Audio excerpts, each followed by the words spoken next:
Bien, bon dimanche matin à vous tous. J'espère que vous allez bien. Toujours un plaisir de vous revoir, toujours un plaisir de reconnecter avec vous. J'espère que vous avez apprécié nos deux derniers messages, notre dernière série sur le suicide. On a eu des commentaires positifs, ça a touché les gens parce que, comme vous savez, le suicide, ça touche les gens, tous sont touchés. On connaît toujours quelqu'un qui est soit aux prises d'idées noires, que ça ne va pas bien, et puis tous et chacun d'entre nous, on est concernés. Donc, continuez à nous écouter, continuez à vous abonner, continuez à nous suivre. C'est toujours un plaisir de vous servir. Et puis, n'hésitez pas à nous écrire. Vous avez derrière moi notre adresse courriel. Si vous avez des suggestions de sujets ou des commentaires à nous faire, n'hésitez pas. Ça va nous faire plaisir aussi de vous répondre. Donc, en ce dimanche de la fête des mamans, le 8 mai, on veut souhaiter une très belle fête des mères et on veut leur dire merci, un merci à la hauteur de ce qu'elles font pour nous, parce que non seulement les mamans sont des mamans, mais elles sont aussi des femmes. Elles sont des femmes qui sont impliquées dans la société de nos jours et c'est vraiment une bénédiction de les avoir près de nous, nous les hommes. Donc, j'aimerais entrer avec la lecture d'un texte biblique qui vous connaissez bien, le Proverbe 31 sur la femme merveilleuse, la femme de valeur. Donc, Proverbe 31. Parole du roi Lemuel, maxime que sa mère lui a enseignée. Que te dirais-je, mon fils? Que conseillerais-je, ô mon fils bien-aimé? Ne gaspille pas tes forces avec les femmes. Ne te laisse pas mener par celles qui perdent les rois. Il ne convient pas au roi Lemuel, non, il ne convient pas au roi de boire du vin, ni à ceux qui gouvernent d'aimer les boissons enivrantes. Car après avoir bu, ils pourraient oublier les lois et léser les droits des victimes de la misère. Que l'on donne plutôt les boissons enivrantes à celui qui va périr, et du vin à qui a le cœur malheureux, qu'il boive et qu'il oublie sa misère, qu'il ne se souvienne plus de son tourment. Ouvre la bouche pour défendre ceux qui ne peuvent parler, pour défendre les droits de tous ceux qui sont délaissés. Oui, parle pour prononcer de justes verdicts. Défends le droit des malheureux et des pauvres. Heureux celui qui trouve une femme vaillante. Elle a bien plus de prix que des perles précieuses. Son mari a confiance en elle. Il ne manquera de rien, pas de bien dans sa maison. Tous les jours de sa vie, elle lui fait du bien et non du mal. Elle cherche avec soin du lin et de la laine, et elle les travaille de ses mains diligentes. Comme un vaisseau marchand, elle amène des vivres de loin en sa demeure. Quand il fait nuit encore, elle est déjà debout, préparant pour sa maisonnée ce qu'il faut pour manger, et elle distribue leurs tâches à toutes ses servantes. Elle pense à un champ, alors elle l'achète. Du fruit de son travail, elle plante une vigne. Avec plein d'énergie, elle se met à l'œuvre et active ses bras. Elle constate que ses affaires marchent bien. Jusqu'à tard dans la nuit, sa lampe est allumée. Ses mains filent la laine et ses doigts tissent des vêtements. Elle ouvre largement la main à l'indigent et tend le bras aux pauvres. Pour elle et tous les siens, peu importe la neige, car toute sa famille est revêtue de doubles vêtements.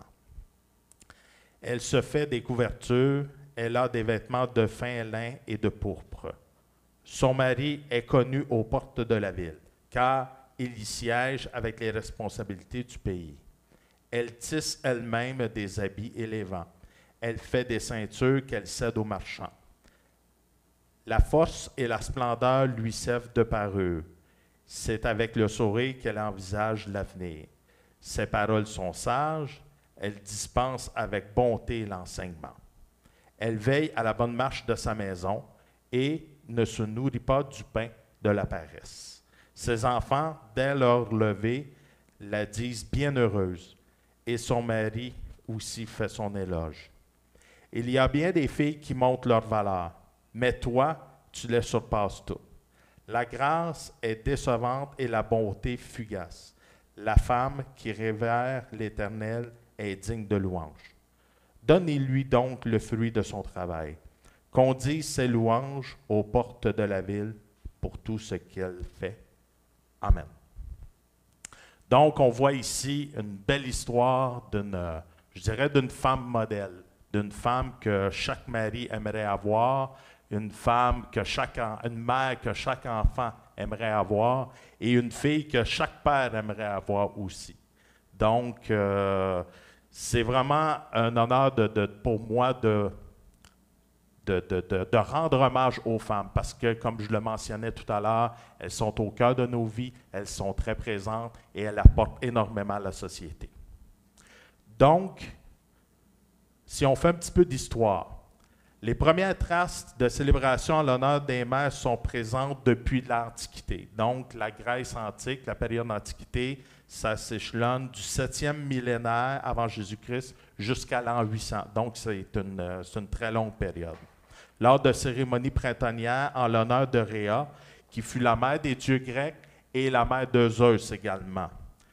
Du côté des premiers chrétiens, surtout au niveau catholique, il était possible de voir ainsi vénérer la Vierge Marie en assimilant les cultes de ces déesses païennes au niveau grec, mais il leur était difficile de le faire à cause que Marie, elle était vierge. Donc, c'était un petit peu plus touché, c'était un petit peu plus compliqué de vénérer Marie comme mère de Jésus, étant donné son état de virginité. Donc, c'est un petit peu spécial là-dessus.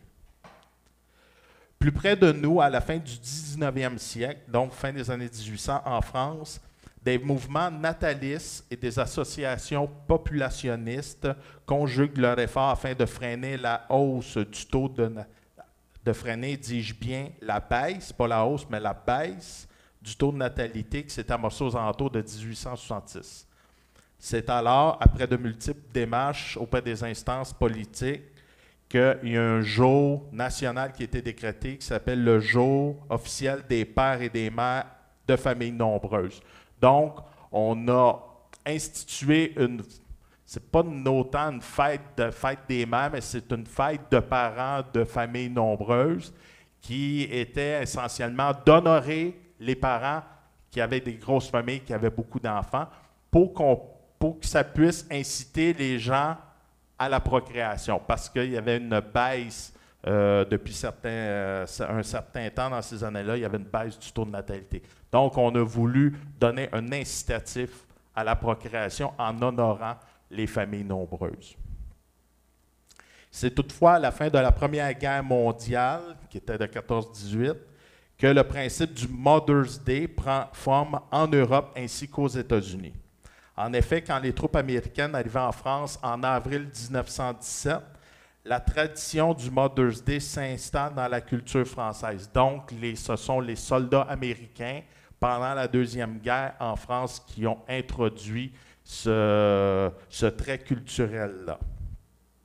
De plus, une journée de la mère est instituée dans certaines villes à la suite de la guerre afin de rendre hommage aux femmes qui ont perdu leur fils au combat. Donc, là, on voit que ça prend plus forme de manière contemporaine et on a, dans ce cas-ci spécialement, on a voulu honorer les mères de soldats qui ont été tués lors de la Première Guerre, lors du premier conflit mondial. Ensuite, tel qu'on le connaît aujourd'hui, la fête des mères telle qu'on la célèbre aujourd'hui, le 8 mai, c'était institué aux États-Unis sous l'administration du président Woodrow Wilson, qui n'est pas très, très connu, et puis ça a été institué le 9 mai 1914. C'est quelque chose, cette fête-là est instituée suite à des pressions d'une madame Anna Jarvis, qui, depuis 1905, se battait, envoyait beaucoup de lettres au gouvernement fédéral américain pour qu'on puisse reconnaître la fête des mères, l'apport des mères et des femmes dans la société américaine. Donc, finalement, le président Wilson a acquiescé et puis a paraphé, a accepté la proposition de Mme Jarvis. Et puis Mme Anna Jarvis était la fille d'une certaine Anne Jarvis. Anne Jarvis avait cette vision-là très progressiste d'instituer des cercles d'entraide au niveau des mères américaines. Donc, elle a voulu instituer ça, non seulement une fête des mères, mais des groupes de soutien locaux partout aux États-Unis. Et puis, c'est alors qu'à sa mort, à Mme Anne Jarvis, le 8 mai 1905, c'est à ce moment-là que Anna, sa fille, a pris le relais et puis elle en a fait la cause de sa vie. Donc, de ce côté-ci, la frontière au Canada, on a simplement calqué le modèle américain.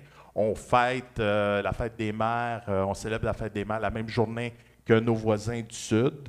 Et puis, on célèbre la fête des mères le deuxième dimanche du mois de mai en mémoire de la mort de Mme Anne Jarvis, qu'elle est décédée le 8 mai.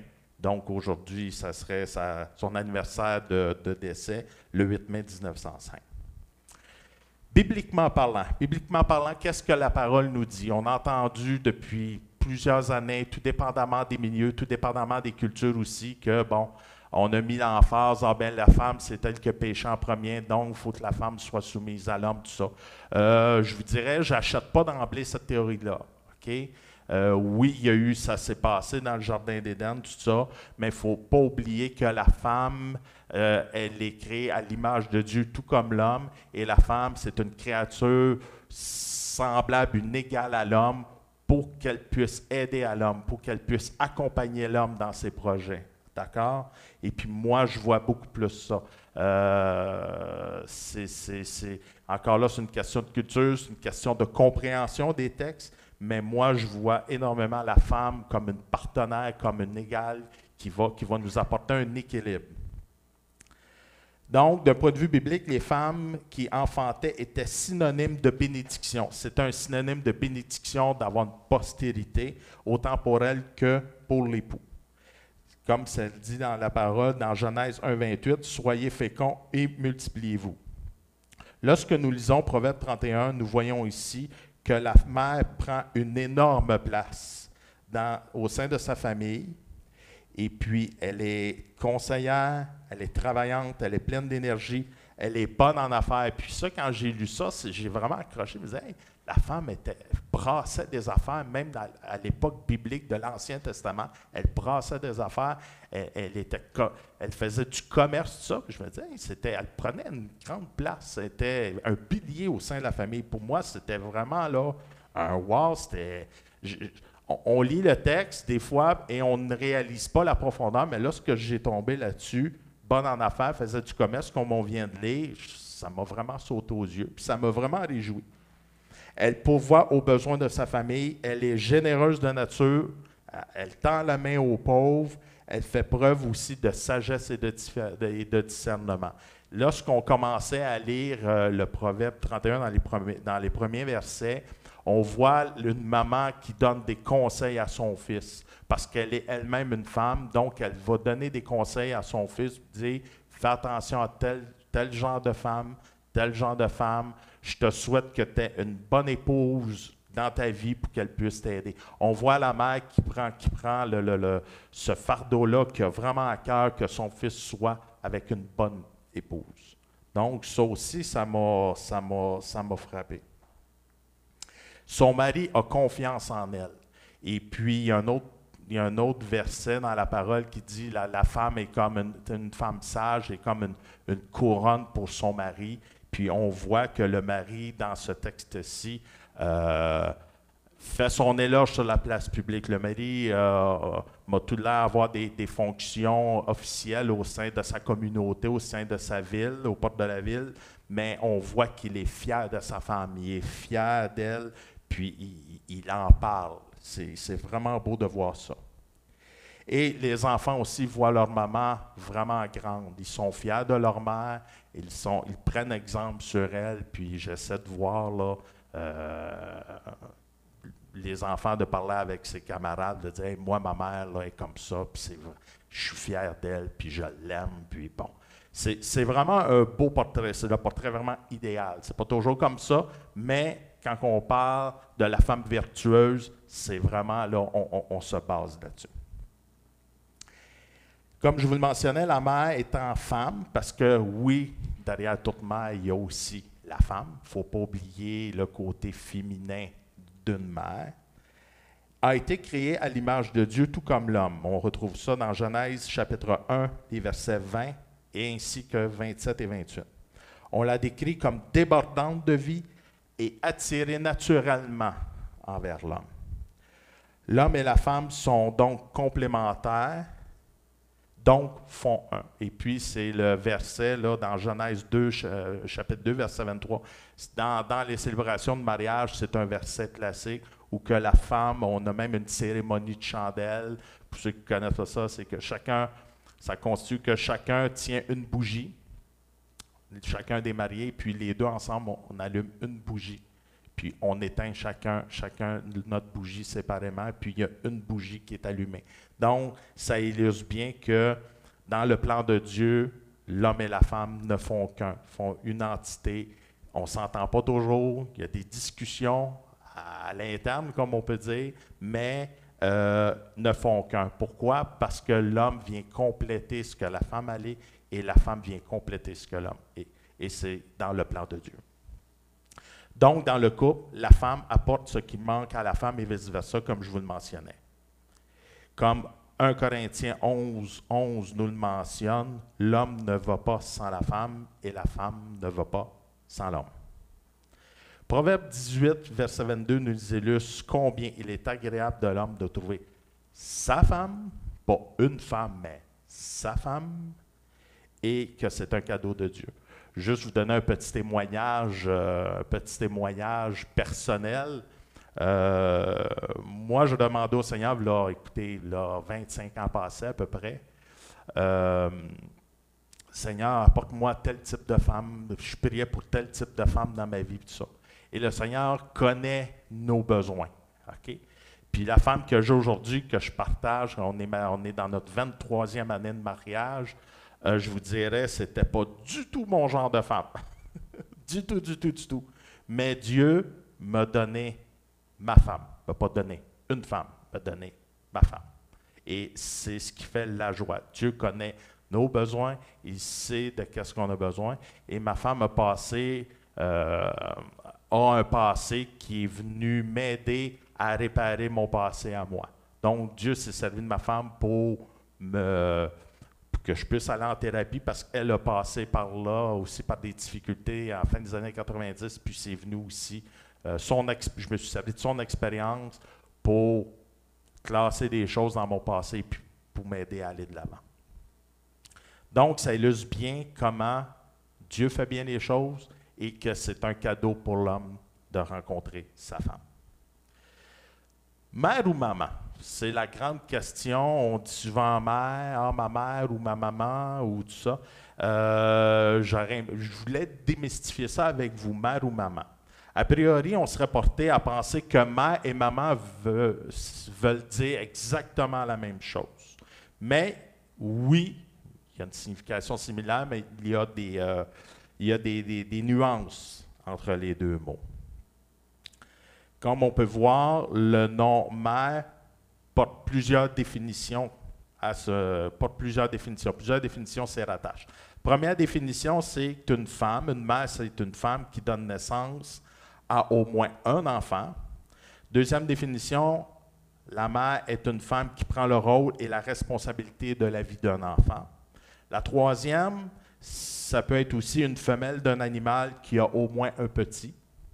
La quatrième, c'est un environnement ou un lieu où une chose ou une entreprise débute. Donc, on dit souvent, la maison mère de telle entreprise. La maison mère signifie un siège social. Donc, c'est là où que les décisions se prennent pour les succursales, où c'est souvent la première succursale qui a démarré lors d'une chaîne de magasins. OK? La cinquième définition, c'est une religieuse catholique qui dirige un couvent. Mère une telle, sœur ou mère une telle, c'est la mère supérieure qui était la directrice du couvent. Si on regarde le nom maman, le nom commun maman, deux petites définitions. La première, c'est qu'un maman désigne la mère en langage familier ou enfantin. On va parler à un enfant, ben, ta maman ne veut pas ou ta maman elle aimerait ça que tu fasses telle chose. Bon. La deuxième définition, c'est le nom donné à la mère par son enfant, y compris à l'âge adulte, pour désigner pour la désigner affectueusement. Je me souviens d'un emploi que j'ai occupé dans le passé, il y avait un vendeur, puis le monsieur était un Égyptien.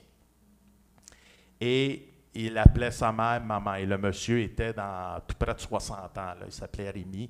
Et désolé, quand il parlait de sa mère, ben, c'était sa maman. Il était proche, il en était fier. Donc, il disait, maman est malade ou je vais aller visiter maman en Égypte. Donc, on voyait que c'était quelque chose qui était inné, qui était inculqué même à 60 ans. D'accord? Donc, la grande différence entre la mère et la maman, c'est que la mère porte une connotation beaucoup plus formelle, beaucoup plus officielle. Le titre officiel, c'est la mère. Tandis que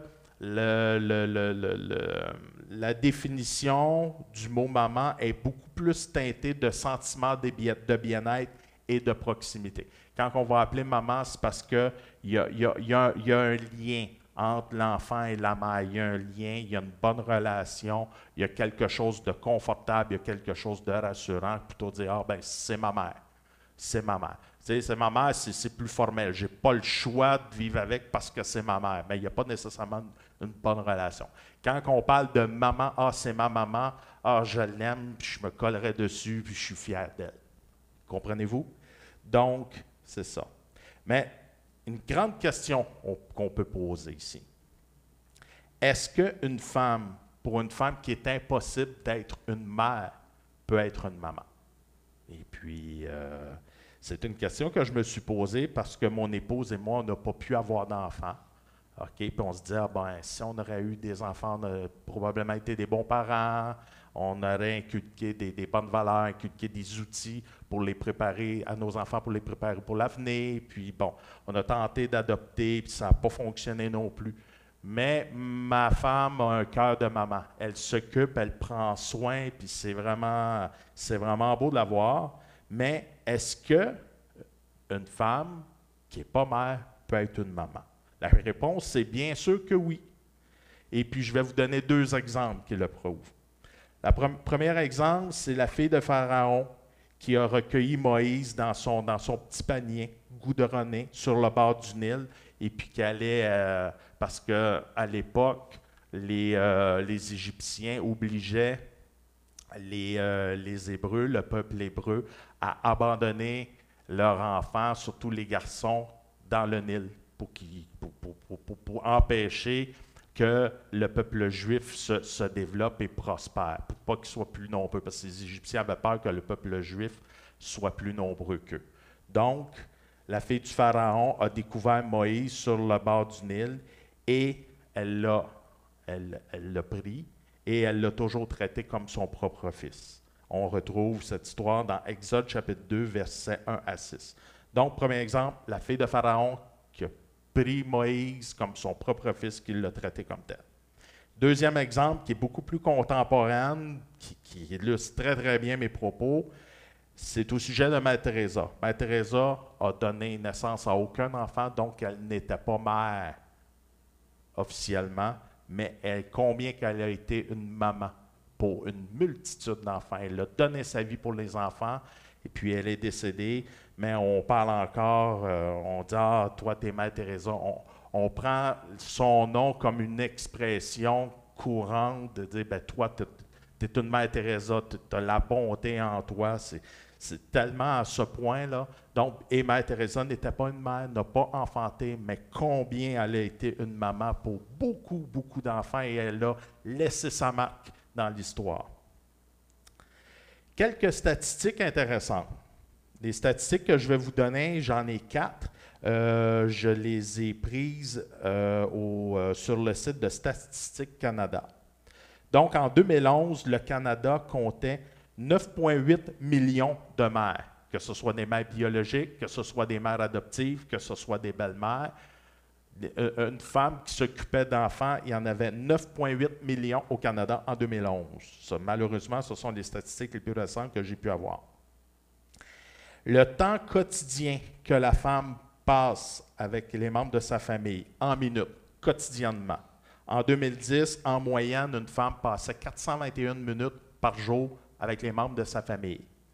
En 2005, c'était 374 minutes. Et en 1986, 403. Donc, il y a eu une petite baisse et whoop, on a remonté la pente un petit peu, on a redressé la barre. Donc, une mère de famille passait relativement, je vous dirais, 400 minutes, je pense, c'est quand même un bon temps avec les membres de sa famille. Troisième statistique, en 2011, le Canada comptait 1 527 840 familles monoparentales. De son nombre, 79%, c'était la maman qui était chef de foyer, pour diverses raisons. Ça peut être, au niveau du divorce, ce sont souvent des arrangements qui sont pris, ou bien le père a quitté, donc la maman est veuve. Il y a toutes sortes de raisons, mais 79% des 1,5 million de familles, c'était la femme qui s'en occupait, la maman. En 2015, et puis ça, on pointe plus vers la fête des mères, en 2015, 324 millions de fleurs produites au Canada ont été coupées pour la fête des mamans. Donc, la fête des mères est bien, bien instaurée dans notre société canadienne, et puis on tient à souligner notre fête des mères nationale avec des fleurs. Donc, 324 millions de fleurs qui ont été coupées pour la fête des mères en 2015. Quand j'ai vu ça, je me suis dit, wow, il y a des fleurs. J'ai à apprendre de ça et à donner plus de fleurs à ma femme.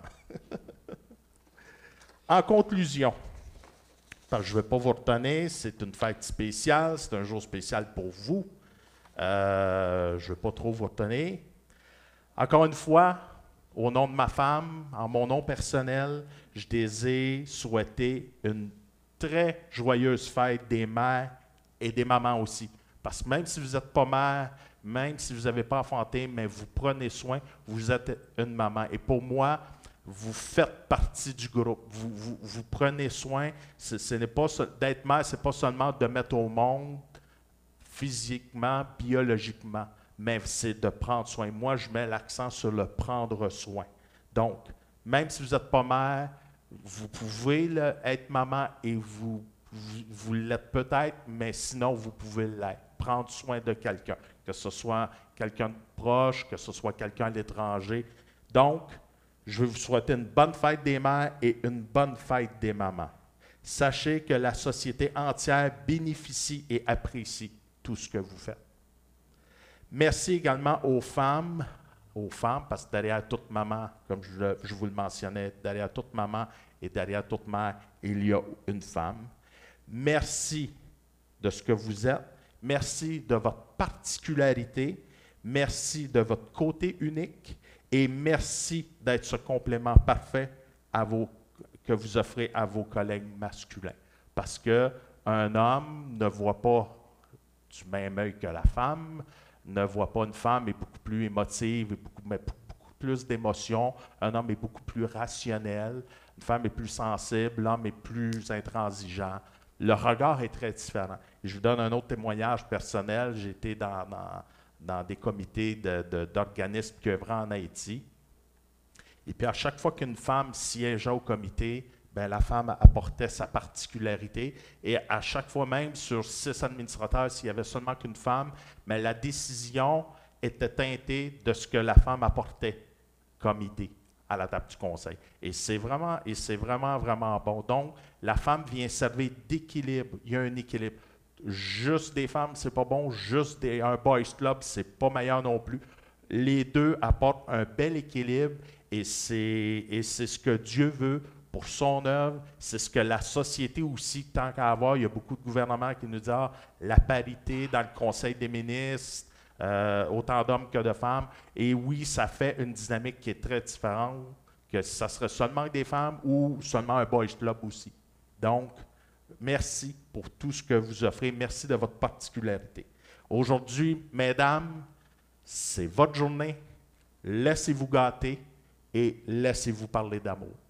Donc, je vous dis bonne fête des mères, bon dimanche, et puis on va se revoir probablement le mois prochain sur un autre sujet d'actualité. Merci de votre écoute, merci de nous suivre, et puis sans plus tarder, je vais laisser mon épouse Joanne avec un excellent chant qui s'intitule « Femme de valeur ». Donc, merci beaucoup, bon dimanche, et puis que Dieu vous bénisse. Bye bye.